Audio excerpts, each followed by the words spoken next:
নমস্কার। 2026 সাল মেষ রাশির প্রত্যেকে কিরকম যেতে পারে সেই নিয়ে থাকবে আজকের আলোচনা। আমরা প্রত্যেকেই ভয়ে রয়েছি যারা মেষ রাশির জাতক জাতিকা, কারণ আমরা প্রত্যেকেই জানি শনির সাড়ে সাতি নামক ভয়াবহ যে বিষয়টা সেটা কিন্তু মেষ রাশির কিন্তু অবশ্যই চলছে। মেষ রাশির প্রত্যেকে এই 2026 সাল যারা বিদ্যার্থী তাদের বিদ্যাক্ষেত্রে কতটা ভালো হতে পারে, কিংবা যারা উচ্চশিক্ষা ব্রতী হচ্ছেন তাদের ক্ষেত্রে কতটা ভালো হতে পারে, যারা যে কোনো ধরনের ব্যবসা করছেন তাদের জন্যই বা কি অপেক্ষা করছে 2026, যারা চাকরি সুযোগ কিংবা চাকরির পরীক্ষা দিচ্ছেন কিংবা চাকরির পদোন্নতির জন্য অপেক্ষা করছেন তাদের জন্যই বা 2026 কি হতে পারে, যারা প্রণয় সম্পর্ক রয়েছেন, যারা দাম্পত্য সমস্যা এতদিন ধরে সম্মুখীন হয়েছিলেন 2025 সালে তাদের জন্য 2026 সাল এবং ব্যক্তিগত জীবনে কতটা ভাগ্য কতটা অর্থনৈতিক উন্নতি আপনার হতে পারে সেই নিয়ে থাকবে কিন্তু আজকের এই সম্পূর্ণ ভিডিও আলোচনা। কালী তারা মহাবিদ্যা সরসী ভুবনেশ্বরী ভৈরবী ছিন্নমস্তা চ বিদ্যা ধূমাবতী তথা বগলা সিদ্ধ বিদ্যা চ মাতঙ্গী কমলায়িকা এতাদশো মহাবিদ্যা সিদ্ধ বিদ্যা প্রকীর্তিতা। মঙ্গলময়ী করুণাময়ী মা তারা, সকলের মঙ্গল করো মা। জয় মা তারা। নমস্কার, আমি কৃষ্ণ ভারতী। মেষ রাশি অগ্নিতত্ত্বের রাশি।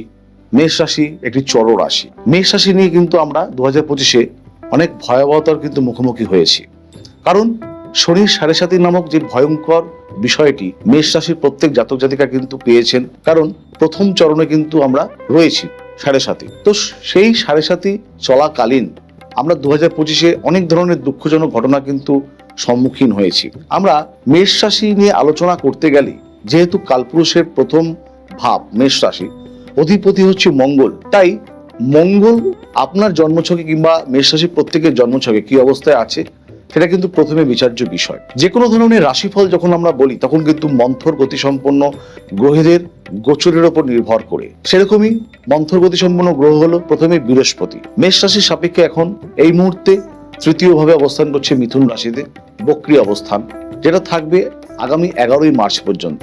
এই মিথুন রাশিতে বৃহস্পতির অবস্থান করবে 2রা জুন পর্যন্ত। তারপরে আবার কিন্তু বৃহস্পতি কর্কট রাশিতে অর্থাৎ মেষের চতুর্থ ভাবে আসবে। তারপরে কিন্তু 31শে অক্টোবর সেই বৃহস্পতি কিন্তু আবার সিংহ রাশিতে কিন্তু গমন করবে। ঠিক শনির অবস্থান মেষ রাশির সাপেক্ষে কিন্তু দ্বাদশ ভাবে, যেটাকে বলছি আমরা দুস্থানগত, এবং শনির কিন্তু কোনো রকমের ট্রানজিট 2026-এ নেই। পুরো 2026 সাল জুড়েই কিন্তু মীন রাশির ভাবে কিন্তু শনির অবস্থান, এবং রাহু কিন্তু ঠিক একাদশ ভাবে কুম্ভ রাশির ঘরে মেষ রাশির সাপেক্ষে, এবং সেই মেষ রাশির সাপেক্ষে কিন্তু কেতু পঞ্চম ভাবে।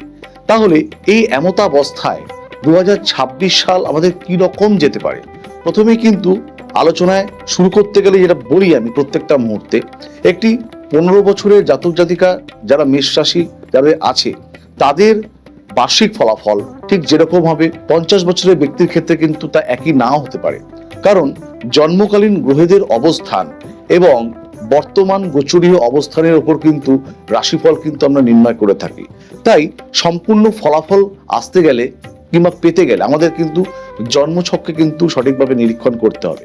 আপাত দৃষ্টিতে যেটা দাঁড়াচ্ছে 2026 সালের জন্য, যেহেতু রবির বছর আমরা পেতে চলেছি 2026 সাল, মেষ রাশির সাপেক্ষে যদি বৃহস্পতি শনি কিংবা রাহু কেতু আপনার জন্মছকে ভালো অবস্থায় থাকে তাহলে কিন্তু বিশেষ ক্ষেত্রে কিছু ফলাফল আপনারা পাবেন। কিন্তু যারা দ্রুত গতি সম্পন্ন গ্রহরা রয়েছে তাদের গোচরের ওপর এবং রাহু বৃহস্পতি কেতু এবং শনির গোচরের ওপর যেটা দাঁড়াচ্ছে, বিদ্যার্থীরা অর্থাৎ যারা পড়াশোনা করছেন তারা কিন্তু অলরেডি কিন্তু সাড়ে সাতির প্রকোপের মধ্যে রয়েছেন। পড়াশোনার ক্ষেত্রে কিন্তু কিছু ক্ষেত্রে বাধা বিঘ্নতা আসতে পারে, উচ্চ বিদ্যার ক্ষেত্রে কিন্তু কিছু বিঘ্নতা কিন্তু আসতে পারে, বিশেষ করে কিন্তু সেটা থাকবে জুন মাস পর্যন্ত। আবার যখন আপনাদের রাশি সাপেক্ষে বৃহস্পতি যখন আবার কর্কট রাশিতে গমন করবে, উচ্চস্থ অবস্থায় যখন আবার থাকবে, তখন কিন্তু পড়াশোনার মান ভালো থাকতে পারে এবং উচ্চশিক্ষার ক্ষেত্রে কিন্তু আপনারা বিভিন্ন সুযোগ পেতেই পারেন। যদি শনি আপনাদের ভালো অবস্থায় থাকে তাহলে শিক্ষাক্ষেত্রে বিদেশ ভ্রমণ কিংবা ভালো জায়গায় পড়া একটা সুযোগ কিন্তু আপনাদের তৈরি হতে পারে। তবে জুন মাসের পর থেকে কিন্তু শিক্ষার্থীদের ক্ষেত্রে কিন্তু ভালো সময়। তার আগে কিন্তু যারা প্রবেশিকামূলক পরীক্ষা কিংবা বিভিন্ন রকমের বোর্ড এক্সাম দিচ্ছে তাদের কিন্তু চিন্তার বিষয় থাকছেই। আসবো যারা ব্যবসা করছে, ব্যবসা যারা করছে তাদের কিন্তু বৃহস্পতি কিন্তু আপনাদের সপ্তম ভাবে পঞ্চম দৃষ্টি দিচ্ছে জুন মাস পর্যন্ত। অর্থাৎ যাদের ব্যবসায়িক রয়েছেন জুন মাস পর্যন্ত কিন্তু একটি ভালো ফলাফল আপনারা পেতে পারেন। মূল ব্যবসার সাথে সাথে বিভিন্ন রকমের নতুন ব্যবসা, যারা ধাতব ব্যবসা করতে চাইছেন কিংবা যারা বিভিন্ন রকমের কাঠ কিংবা কোনো রকমের কঠিন জাতীয় ব্যবসা করতে চাইছেন, বিশেষ করে ইলেকট্রনিক্স গেজেট, এই ধরনের ব্যবসা কিন্তু আপনাদের বিভিন্ন রকমের উন্নতি হতেই পারে। কিন্তু ঠিক জুন মাসের পর থেকে কিন্তু ব্যবসায়ীদের অতিরিক্ত ঝুঁকি নেওয়া কিন্তু চলবে না। আমরা প্রত্যেকেই জানি মেষ রাশি কিন্তু পরিশ্রম দেয় এবং সবসময় একটা সাহসিকতার সাথে কিন্তু মেষ রাশির জাতক জাতিকা কিন্তু কাজ করে থাকেন। ঝুঁকিপূর্ণ কোনো কাজ কিন্তু জুন মাসের পরে কিন্তু করা যাবে না। যারা যারা বেতনভোগী কর্মচারী, আপনাদের যেই দশম প্রতিকারক শনি দুস্থানগত রয়েছে, যদি শনি আপনার জন্মছকে ভালো অবস্থায় থাকে তাহলে ঠিক আছে, কিন্তু শনির যদি অবস্থানগত ভালো না হয় আপনার রাশিতে, তাহলে কিন্তু কর্ম যারা করছেন অর্থাৎ বেতন নিয়ে যারা কর্ম করছেন তাদের কিন্তু বিভিন্ন রকমের বিপত্তি আসতে পারে। যদিও বা বৃহস্পতির কিন্তু শনির ওপর একটি নবম দৃষ্টি থাকছে, কর্মক্ষেত্রে কিছু বিড়ম্বনা, কর্মের স্থান পরিবর্তন, কর্ম কিন্তু হঠাৎ করে কিন্তু চ্যুতি হওয়া, বিশেষ করে কিন্তু এটা জুন মাসের পরে কিন্তু আপনাদের আসতে পারে। তাই আপনাদের কর্ম নির্বাচন করবার ক্ষেত্রে কিংবা কর্মের স্থান নির্বাচন করবার ক্ষেত্রে আপনাদের কিন্তু একটু মনোনিবেশ কিন্তু করতেই হবে। যারা দাম্পত্য সমস্যা নিয়ে ফেস করছিলেন, বিভিন্ন রকমের মামলা মোকদ্দমা আসছিল, আপনাদের কিন্তু মোটামুটি জুন মাস পর্যন্ত কিন্তু সময়টা কিন্তু ভালো, কারণ রাশির সপ্তম ভাবে কিন্তু বৃহস্পতির নিজের পঞ্চম দৃষ্টি কিন্তু থাকছে। জুন মাসের পর থেকে কিন্তু বিভিন্ন রকমের সমস্যা কিন্তু দাম্পত্য ক্ষেত্রে আসতে পারে, কিন্তু প্রণয় ক্ষেত্রে বিভিন্ন রকমের সমস্যা আপনাদের আসবে। কিছু ভুল সিদ্ধান্ত কিন্তু আপনাদের ক্ষতির সম্মুখীন করতে পারে, কারণ রাশির পঞ্চম ভাবে কিন্তু আপনাদের কেতুর অবস্থান। পঞ্চম ভাবে কিন্তু কেতু নানান রকমের বিপত্তি, ধর্মচর্চার বিষয়ে কিন্তু আপনাদের কোনো রকমের মনোনিবেশ করতে পারবেন না, কিংবা কোনো বিষয়ে কিন্তু আপনারা একাগ্রতা কিন্তু দেখাতে পারবেন না। ভুল সিদ্ধান্ত কিন্তু বারে বারে কিন্তু আপনাদের আসতে পারে। তাই যে কোনো সিদ্ধান্ত গুরুত্বপূর্ণ নেওয়ার আগে আপনাদের কিন্তু অবশ্যই ভাবনা চিন্তা করা উচিত। আপনাদের কিন্তু হঠাৎ করে সঞ্চয় ভঙ্গ হতে পারে।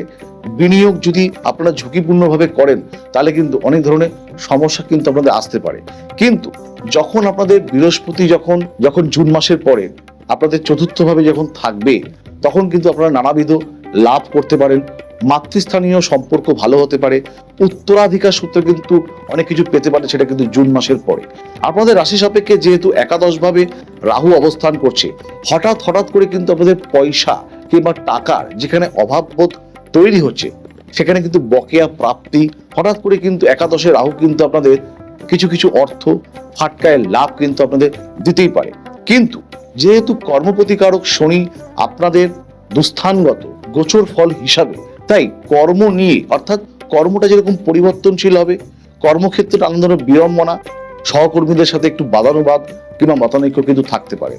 অবশ্যই কিন্তু আপনাদের কিন্তু ভ্রমণ কিন্তু থাকবে, কারণ দেখুন দ্বাদশের শনি যেহেতু বৃহস্পতি ভাবে রয়েছে, মানুষের কিন্তু ভ্রমণ দেয়, বিভিন্ন রকমের ভ্রমণ সুখ, তীর্থযাত্রা কিন্তু আপনাদের আসতে পারে। তীর্থযাত্রা গিয়ে আপনাদের আনন্দ লাভ, বিভিন্ন রকমের সম্পর্ক অর্থাৎ কুটুম্বতা, আত্মীয়তা লাভ কিন্তু মেষ রাশির জাতক জাতিকাদের কিন্তু আসতেই পারে।